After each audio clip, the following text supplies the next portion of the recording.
Auntie Said So, the podcast that's not really a podcast. The only place where business gets real, laughs come standard, and life lessons are served with a side of sass. She's got 30 years of global real estate hustle, over 3,500 transactions closed, and a passport so packed it's begging for a break. But don't let the $1 million deals fool you. She's your international auntie, the no-nonsense mentor you didn't know you needed. Whether it's business, real estate, or life advice, when Auntie speaks, you listen. With key phrases like, but did you die? Rent is due. Hey, hey, hey! It is your favorite international auntie. I'm here, guys. I'm here. I know you guys have been missing me. And for those who weren't, just keep on, close it out and keep going. But Auntie Said So has returned. And again, we've been really, really, really, really busy, but we had to slow down right before Teach at the Beach. And I had to get you guys on and aligned and linked up with this go getter. And some of you who've been around the tribe who watch and things like that, you already know. Some of you met her at Teach at the Beach years ago. Some of you've done work with her, all kinds of stuff. But the space you may have worked with her in the past is not what you guys know now. And so I had to take the time, and I'm glad she was able to give us this time today to kind of reconnect with this niece. You guys know I got nieces and nephews all over. And this niece, I needed you guys to touch base with. I needed you guys to get in alignment with. And so, you know, forget all the rest of the stuff. Alicia, are you here? Are you here? Yes, I am. Hey, Auntie. How you doing, honey? How you doing? I'm good. It's a lot going on, but I'm good. I know, I know. Well, look, how are the great nieces and nephew and Better hubby? than me. Because I haven't seen hubby since Mexico, Yes, yes. Well, he's and coming. He's I coming, Fort have Lauderdale. oh, okay, cool.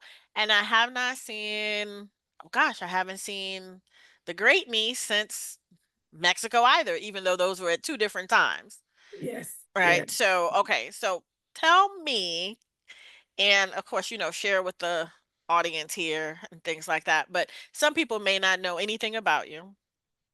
So just tell folks what you want them to know about you, because of course I probably am all up in your business because we being up at night sharing recipes and all kind of other stuff that goes on. That's why I tell people, when you got an auntie like me, I don't know, you probably ain't got no other aunties like me, because I be cooking up grants and then cooking up shrimp salads and recipes all at the same time. And so please tell the folks who you are and what you do right now, and we'll talk more about how you got there.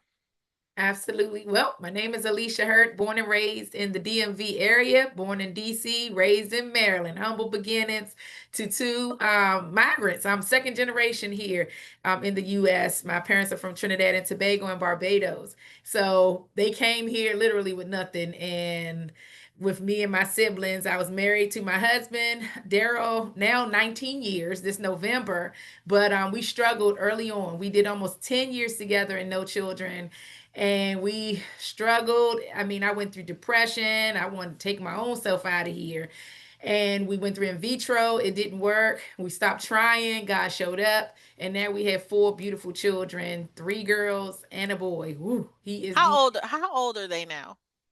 10, 7, 5, and 3. Okay. Can we just stop right there? 10, 7, 5, and 3. Yes. I just want to tell you, that's the hardest job that I tell people ever, is being a mom, because that comes first over everything.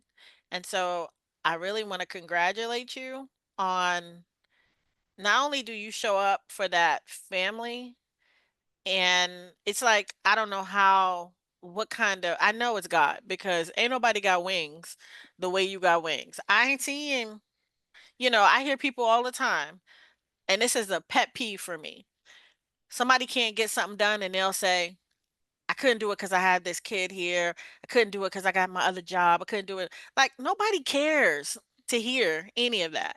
And I have not one time ever heard you say, I can't get this done or I can't get that done because of, like this child of mine is doing this or whatever. So I don't know how you and hubby are doing it. I know y'all got some angels and some other stuff, like, because I'm one of those people don't even know I have kids when I'm in the workplace, but you've incorporated them into what you're doing now. So I know when I met you, you were doing real estate, sales and property management. You moved into property management and all those kind of things. So it's funny, and I want to tell people that as much as where you started, and then you kept trying different things in your niche until you got here, Yes.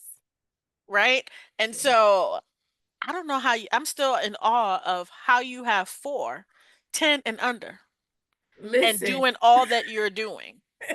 it is a challenge. Sometimes my husband's like, another call.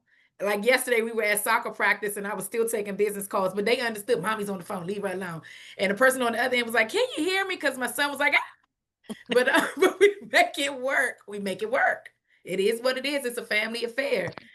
When you met me, I hadn't had my son yet. Right. That's And then the correct. first teacher at the beach, he was 2 or 3 months old. And I remember you DM me. It was like, are you coming? And I was like, uh-oh, Auntie texted me. I forgot all about it. Yeah, I'm coming. Girl, when you showed up and what did you have? I was pumping. You were pumping something, and I was like, did did you? I'm like, because again, when me and this tribe, right? I take pride in knowing you guys. Like, I don't want to have a conference and I don't know everybody who's there, Right. right? Because when I know you guys and I can connect you to opportunities, because I know what it is you do. Yes. If it's 500 people, then I can't do that. And that's what I know I'm here for. I need to open these doors and make connections so, you grow your wealth at a faster pace. And so when I saw you there pumping, I was like, wait a minute. Like, I was like, see, this is what I'm talking about, Alicia. You don't come with excuses. Nope. You do not come with excuses. You weren't on the agenda to speak. Nope. You were coming as an attendee, and it was an international trip. Yes. Yes. And then they didn't have freezers, so my milk was being stored behind the bar in their freezer. I was like, Lord, but it was all worth it. Like I was just watching one of the clips and I was like, Lord, I can say I was really green. I'm still green, just a different shade of it, but I was really green and I was hungry and I wanted to do more. I was raised, like I said, humble beginnings. In Trinidad, my family, they were running shops and clubs and things, but it never sustained. We always, at the end, when someone transitioned, was at zero. And so I always had a hunger to say, no, we need to elevate. What does this look like? And I love the fact that you talked about legacy building. I'm building for my grandchildren and my great grandchildren. I'm like, yes, that's what we need. I don't know if you remember, but I had won in one of the boot camps $100. And you I sent me don't that $100, remember. and I needed that $100. But I learned so much that my mom was interested, and that's how we got our first investment property. We merged Wow. our families, our households together, and we were able to get a property to then say, okay, now we're landlords. And then I was able to get another property. Like it all just started from listening to you, Auntie.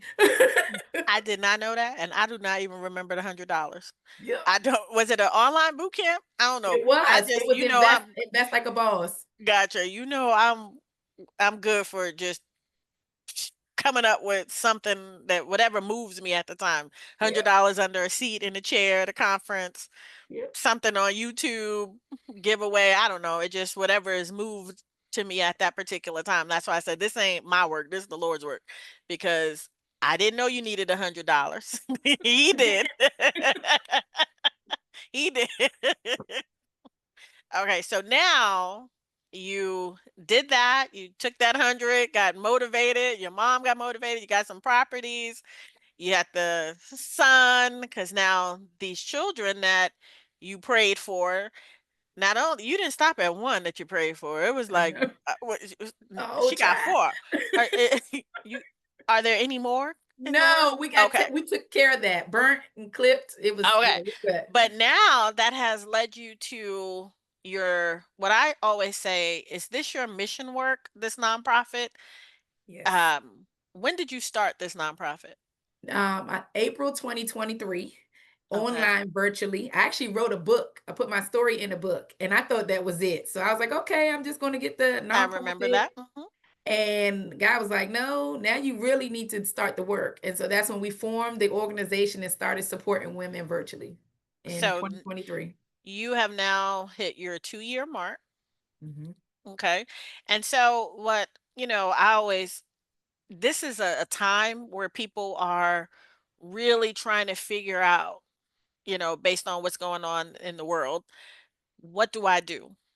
Do I move? Do I start this business idea? Do I start this nonprofit? How hard is it? Da, da, da, da, da, da.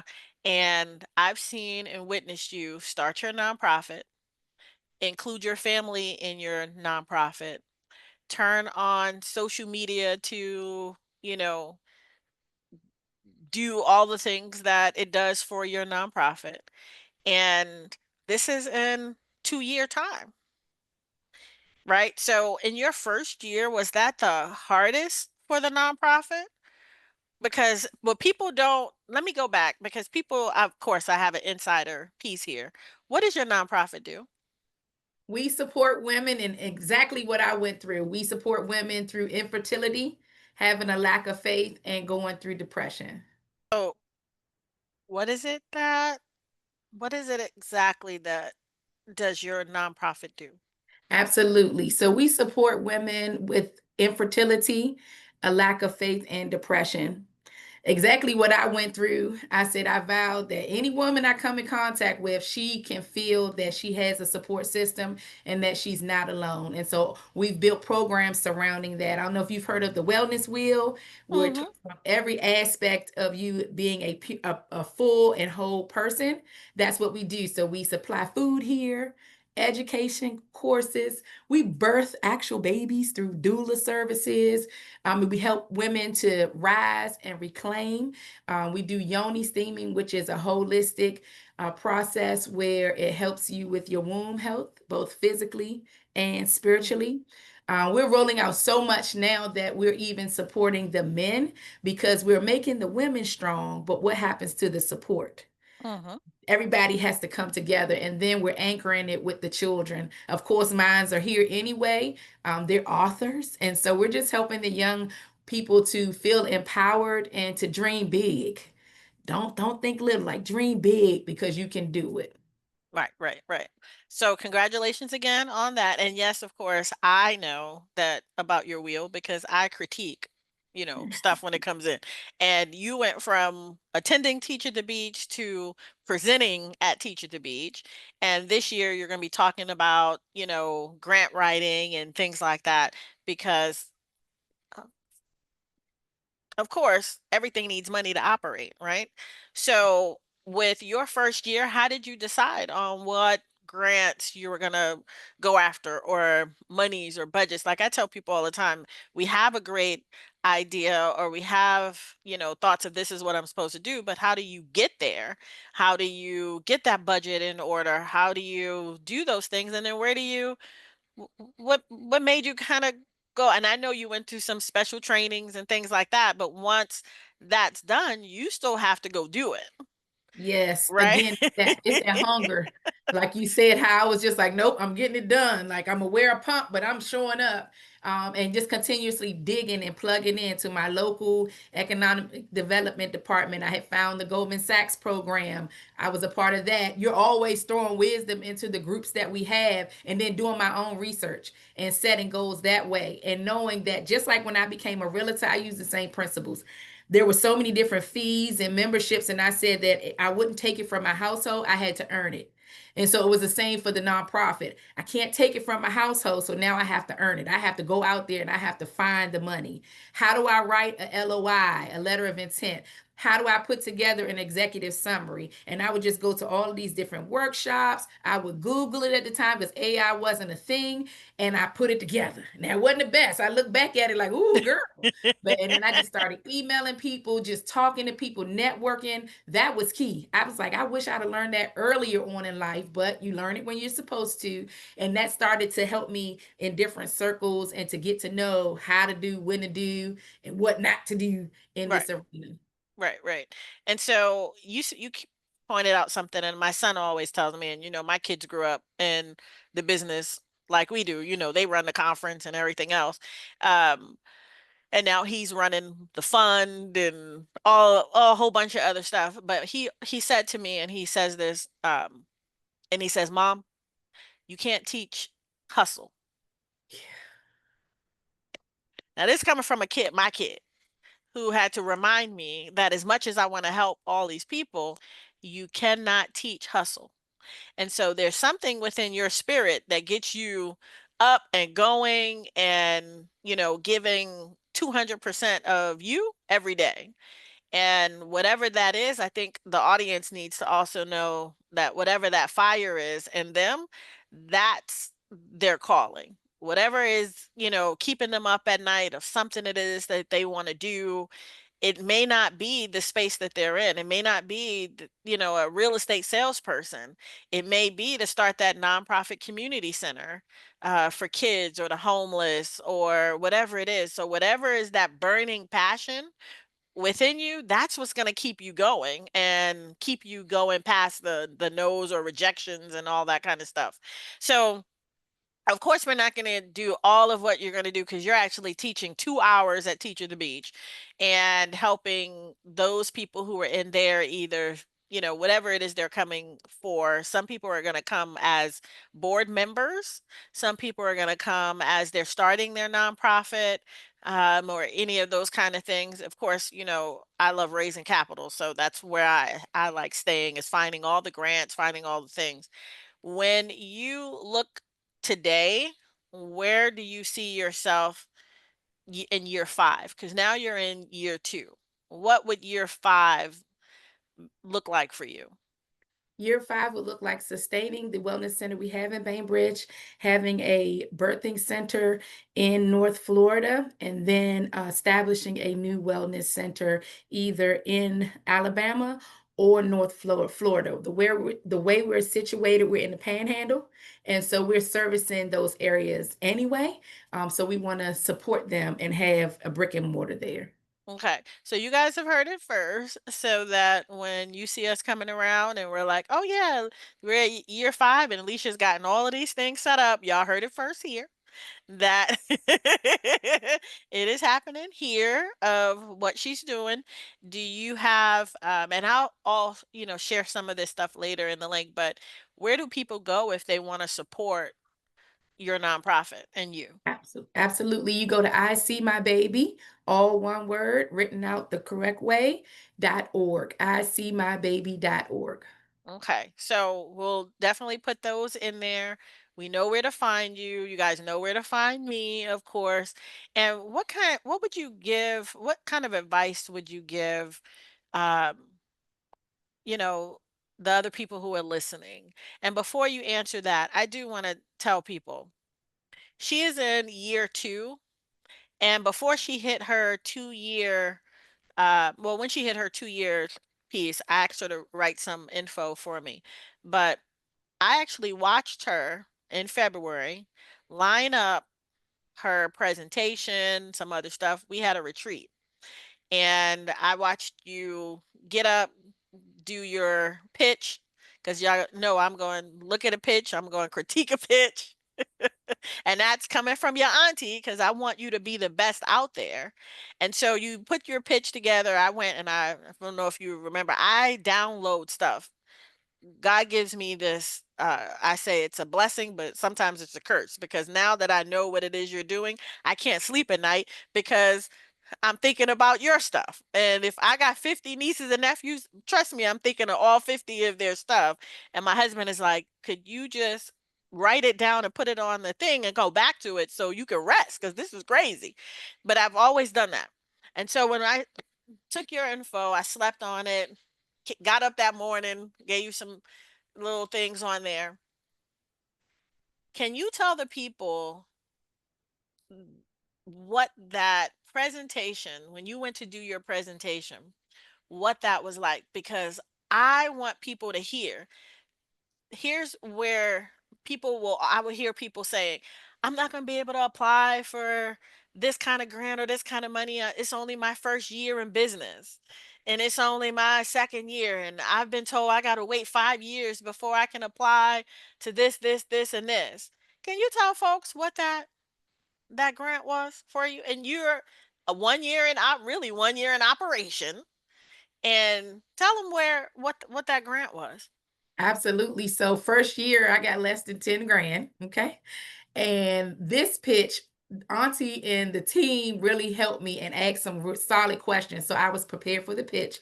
And so I went before CVS Health and I was able to pitch it and pitch it exactly how Auntie literally, she texted me and was like, hey, add this. And they loved it so much so you could see them. We did it virtual and it was like, what? Like they were like leaning in and at the end and they was like, that was good, and it was that one piece that she woke up and thought about me that we added. And it was like, send that to me. And literally the next day we were able to secure 150,000 in grant funding. So yeah, big deal. 150,000. I want the people to hear 150,000 from CVS. Yes. So that relationship is now in the bag. Yes. What people will need to know, and what I want to tell folks right here is this is when you start adding to that. Like people who are giving money want to know how you're going to sustain. So this is your time to reach out to other people, other corporations and groups and things like that, because now you have a prominent name that has trusted that they're going to give. So that 10,000 that then jumped to 150,000 the next grant, I'm like, this is the time to go hard. This is Yeah. this is when at what's about to happen, and you probably realize this when we get down to Teach at the Beach. I'm asking the tribe to, okay, let's start. We have to now support the people we have in place that we're now elevating, because this is how it's supposed to happen. So I'm so proud of the work you're doing. I haven't been to Bainbridge yet, but we're about to be there because we got some other Yeah. stuff cooking. Because Yeah. y'all know I can't sleep now, because now I'm up in Bainbridge and finding funds and stuff and whatever. And um, I know the one thing about what we all do, guys, is that when I'm able to pour into people, they're then able to pour into other people, right? So I get joy in the thousands of women that you're helping and the thousands of families that's going to help, and their nieces and their great nieces. So if you could give and that's my mission work. You have your mission work, I have my mission work. Yes. If you could give advice to people who are watching, who are possibly sitting there, it could be a real estate agent, it could be maybe one of these 300,000 plus women who lost their jobs. It could be somebody who is, praying for a child. It could be any person that's up against something. I don't know. You never know who's going to be listening to this. And so if you could give advice to any of those groups, on all of them, what advice would you give people? First thing would be to pray because you don't want to drag God along. You actually want him to walk with you. And then you need to write it down. You got to write it down. Same with my kids. What we tell people here, you have to envision it, you have to manifest it, and you have to believe it. And that can go a long way with any and everything that you want to achieve. Writing it down, being very detailed in what you write down, what your purpose is behind each thing that you write down, and then find your focus. For me, I've done all kind of things. Mary Kay, you name it. I can just sell anything.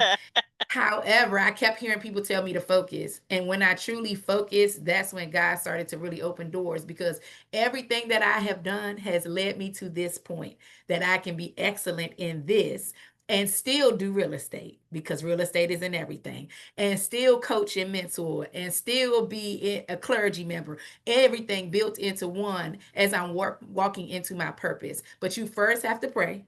You got to write it down and be specific. What do you really want? Because you can't just grab things or see things on social media like, oh, I'm gonna do that. Oh, masterclass. I'm gonna do no, you gotta have a focus. And then you need to have a great circle around you.